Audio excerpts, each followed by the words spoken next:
پاکستان نے اقوام متحدہ میں ترقی پذیر ممالک کے لیے توانائی شعبے میں سرمایہ کاری کو ناگزیر قرار دے دیا۔ مستقل مندوب عاصم افتخار احمد نے کہا کہ پاکستان میں شمسی توانائی کا خاموش انقلاب جاری ہے، جو نیٹ میٹرنگ، سستی ٹیکنالوجی اور بہتر پالیسیوں کا نتیجہ ہے۔ انہوں نے کہا کہ پاکستان 2030 تک 60% بجلی قابل تجدید ذرائع سے حاصل کرنے کے لیے پرعزم ہے۔ منصوبے میں 13 گیگا واٹ نیا ہائیڈرو پاور شامل ہے، جبکہ نیوکلیر انرجی بھی اہم کردار ادا کر رہی ہے۔ عاصم افتخار نے کہا کہ ترقی پذیر ممالک کو صاف توانائی فائنینسنگ میں نظر انداز کیا جا رہا ہے اور اس وقت دستیاب سرمایہ کاری کا 83% صرف قرضوں پر مشتمل ہے۔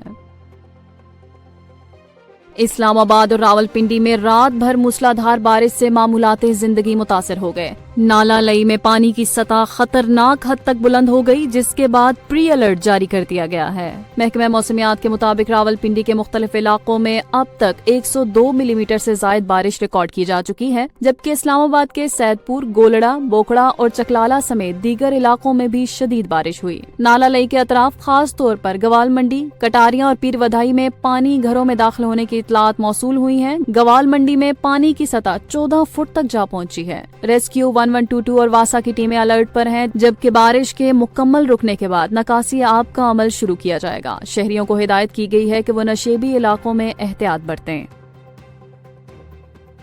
وزیر اعظم محمد شہباز شریف نے آوران میں فتنۃ الہندوستان کے خلاف کامیاب آپریشن میں سیکیورٹی فورسز کو خراج تحسین پیش کیا ہے۔ وزیر اعظم آفس کے میڈیا ونگ سے جاری بیان میں کہا گیا ہے کہ آپریشن کے دوران فتنۃ الہندوستان کے 3 دہشت گردوں کو جہنم رسید کیا گیا۔ وزیر اعظم نے سیکیورٹی فورسز کی پیشہ ورانہ صلاحیتوں کو سراہا اور بہادری سے لڑتے ہوئے شہید ہونے والے میجر سید رب نواز طارق کو خراج عقیدت پیش کیا۔ انہوں نے شہید کے درجات کی بلندی اور لواحقین کے لیے صبر جمیل کی دعا کی۔ وزیر اعظم نے کہا کہ دہشت گردی کے افریت کے مکمل خاتمے تک جنگ جاری رہے گی اور پوری قوم اپنی بہادر افواج کے شانہ بشانہ کھڑی ہے۔ شہداء کی قربانیاں رائیگان نہیں جائیں گی اور دشمن کے ناپاک عزائم کو ہر صورت ناکام بنایا جائے گا۔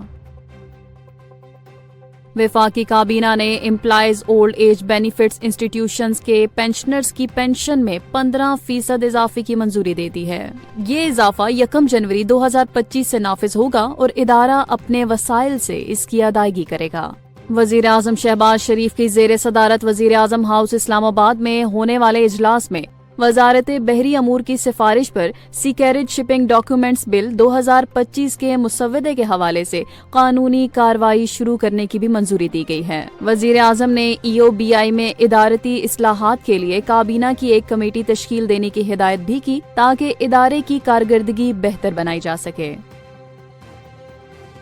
وفاقی حکومت نے مالیاتی فنڈ IMF کی شرط پر عمل کرتے ہوئے ترسیلات زر کی ٹرانزیکشنز پر بینکوں کو دی جانے والی منافع کی ادائیگی ختم کر دی ہے۔ وزارت خزانہ کے مطابق نئے بجٹ سے بینکوں کو ترسیلات زر موصول ہونے پر کوئی منافع نہیں دیا جائے گا۔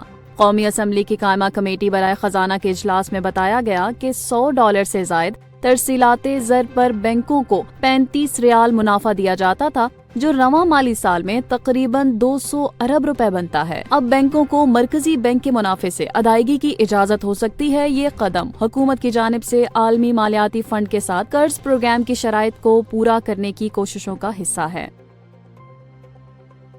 وفاقی وزیر برائے منصوبہ بندی احسن اقبال نے زرعی زمینوں کا تیزی سے ہاؤسنگ سوسائٹیز میں تبدیل ہونا شدید تشویشناک قرار دیا ہے۔ انہوں نے سوال اٹھایا ہے کہ آنے والی نسل کو خوراک کیسے مہیا ہوگی، کیونکہ فوڈ سیکیورٹی شدید خطرے میں ہے۔ احسن اقبال کی زیر صدارت زرعی زمین کو رہائشی سوسائٹیز میں تبدیل کرنے سے متعلق کمیٹی کا اجلاس ہوا، جس میں وفاقی اور صوبائی اداروں کے اعلیٰ افسران، CDA اور متعلقہ وزارتوں کے نمائندے شریک تھے۔ وفاقی وزیر نے کہا کہ اسلام آباد میں عمودی تعمیرات کا آغاز کیا جائے اور درختوں کی کٹائی پر سخت قوانین نافذ کیے جائیں تاکہ ماحول کا تحفظ کیا جا سکے۔ انہوں نے صوبائی حکومتوں کو ہدایت کی ہے کہ زرعی زمینوں کی کمی کا ڈیٹا اکٹھا کریں، کیونکہ بغیر منصوبہ کے شہروں کی توسیع بنیادی سہولتوں کے فقدان کا باعث بن رہی ہے۔